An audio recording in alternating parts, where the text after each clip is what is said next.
Hello guys, for today's video, magluluto naman tayo ng sinigang kangkong at adobong kangkong. So, first step ko na lang yan ay lugasan ko lang yan para malinis siya. Tapos, kinuha ko lang yung tanglad. Linis lang tayo dyan para walang madumi natira.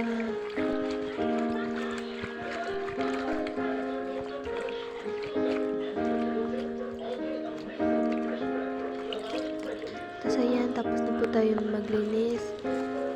Tapos nilagay na lang natin sa ibang plato. At ayan na siya.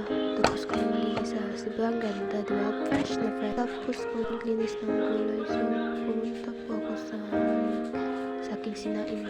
Kasi nan ko po ito lang ba yung nilagay po yung sinaing ko sa aking.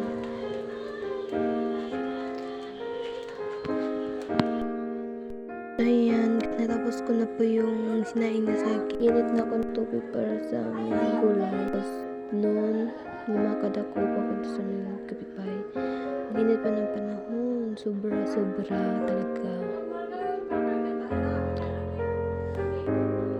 At yan, nandito na ako sa kapitbahay namin. Ayun, kainin na ako ng itlog sa ulam. At yan, maglagay na lang ako ng gulay sa kumukulong tubig. Yan, nilagay ko na yan. Tapos kung paglagay ay kumuha ko ng sandok para ukay-ukay, ganyan, para